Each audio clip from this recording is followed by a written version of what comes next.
Live streaming কি করা যেত? সরকার বলছে যে এটা সাবজুডিস ব্যাপার, বিচারাধীন বিষয়,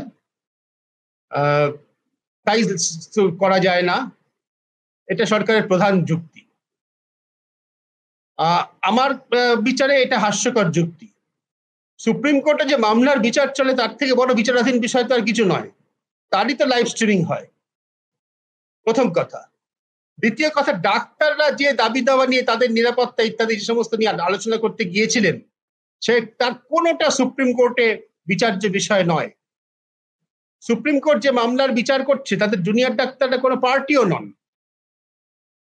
জুনিয়র ডাক্তারদের পার্টি হিসেবে যুক্ত করা হয়েছে কিনা কাগজে কলমে সে তথ্য আমার কাছে নেই, কিন্তু সুপ্রিম কোর্ট প্রাথমিকভাবে যে মামলা শুরু করেছে তাতে জুনিয়র ডাক্তাররা কোনো পার্টিও নন। ফলে ওই বৈঠকে লাইভ স্ট্রিমিং করতে কোনো অসুবিধা ছিল না। পশ্চিমবঙ্গের বর্তমান মুখ্যমন্ত্রী মমতা ব্যানার্জি তিনি নিজেই প্রশাসনিক বৈঠকে লাইভ স্ট্রিমিং এর প্রথা চালু করেছেন, চমৎকার কাজ করেছেন। মানুষ জানতে পাচ্ছেন, মানুষ দেখতেও পাচ্ছেন যে মুখ্যমন্ত্রী হচ্ছেন বস, তিনি বড় বড় আমলাদের ধমক চমক দিয়ে কথা বলেন প্রকাশ্যে। তাতে মুখ্যমন্ত্রী ভাবমূর্তিও বাড়ে এবং সরকারের কাজ করছে এবার ভাবমূর্তিও হয়, প্রকাশ পায়, একই সঙ্গে মানুষ খুশিও হয়, তাতে অসুবিধার কিছু নেই।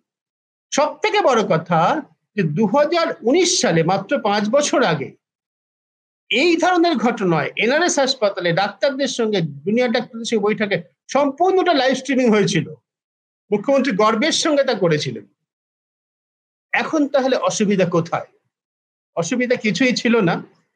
অসুবিধা আসলে এই 2019 সালের তৃণমূল কংগ্রেস সরকার এবং মমতা ব্যানার্জি এবং 2024 সালের তৃণমূল কংগ্রেস সরকার মমতা ব্যানার্জি এক সরকার এক ব্যক্তি নন। আজকে মমতা ব্যানার্জি সেই আত্মবিশ্বাস নেই। বিশেষ করে আবারও বলছি, বারবার বলেছি, সন্দীপ ঘোষকে নিজে পদত্যাগ করতে চাওয়ার পর মুখ্যমন্ত্রী স্বয়ং যখন তাকে 4 ঘন্টার মাথায় অন্য একটি হাসপাতালে অধ্যক্ষ হিসেবে নিয়োগ করেন, সেই মুহূর্তে মুখ্যমন্ত্রী বিশ্বাসযোগ্যতা এই ছাদ থেকে পড়ে টপ করে একেবারে মাটিতে মিশে এসছে। এই বিশ্বাসযোগ্যতা হারানো মমতা ব্যানার্জির লাইভ স্ট্রিমিং করার বলতে গেলে সাহস নেই বলতে হয়। মনে করা দরকার সব থেকে গুরুত্বপূর্ণ বিষয়, যে পয়েন্টে সরকার বলছে বিচারাধীন বিষয় তাই করা যায় না, এটা বিচারাধীন বিষয় নয়। বিচারাধীন বিষয় কখন হতে পারত? যদি সুপ্রিম কোর্টের নির্দেশে এই মিটিংটা করা হতো। সুপ্রিম কোর্ট যদি বলতো যে ডাক্তারদের এবং সরকারকে যে আপনারা আলোচনা করে মিটিয়ে নিন একটা বৈঠক করে, সেটা সুপ্রিম কোর্টের নির্দেশে হতো এবং সেটা সুপ্রিম কোর্টের অনুমোদন ছাড়া লাইভ করা যেত না নিশ্চয়ই। সুপ্রিম কোর্টের হিয়ারিং যে লাইভ হয় সেটা সুপ্রিম কোর্ট চায় বলেই হয়। এক্ষেত্রে তা হয়নি। এরকম ক্ষেত্রে মনে আছে কিছুদিন আগে আরেকটি ঘটনা ঘটেছিল, পশ্চিমবঙ্গে বিভিন্ন বিশ্ববিদ্যালয়ে উপাচার্য নিয়োগ প্রসঙ্গে সুপ্রিম কোর্ট নির্দেশ দিয়েছিল যে রাজ্যপাল এবং মুখ্যমন্ত্রী আলোচনায় বসে এটা মিটিয়ে নিন। মুখ্যমন্ত্রী গিয়েছিলেন রাজভবনে, চা খেতে গিয়েছিলেন। সুপ্রিম কোর্ট হালকা চলে বলেছিল দুজনে একসঙ্গে বসে চা খেতে বসলে তো সমস্যার সমাধান হবে। মুখ্যমন্ত্রী গিয়েছিলেন সুপ্রিম কোর্টের নির্দেশ মিলে, সেই বৈঠকটা লাইভ করা যেত না। তো সেই বৈঠকটা লাইভ করতে হলে সুপ্রিম কোর্টের অনুমতি নিতে হতো।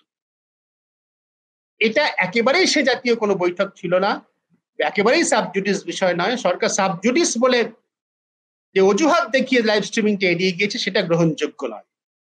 সরকার আসলে লাইভ স্ট্রিমিং করতে ভয় পেয়েছে। কেন ভয় পেয়েছে? সম্ভাব্য কারণগুলো একটা হতে পারে, এমন অনেক প্রসঙ্গ উঠতো যা সরকারের পক্ষে অস্বস্তিকর হতো, হতেই পারে। জুনিয়র ডাক্তাররা তারা কোনো রাজনৈতিক দলে ব্যানারে নেই, তারা এমন কথা বলতেই পারে মুখ্যমন্ত্রীকে যা সরকারের পক্ষে প্রবল অস্বস্তিকর হতো। এমন হতে পারত, সম্ভাবনা ছিল, কোনো কারণে মিটিং ভেস্তে গেল, তখন তাও লাইভ স্ট্রিমিং এর মধ্যে চলে আসতো। এইসব সম্ভাবনার কথা মাথায় রেখে সম্ভবত সরকার লাইভ স্ট্রিমিং এড়াতে চেয়েছে।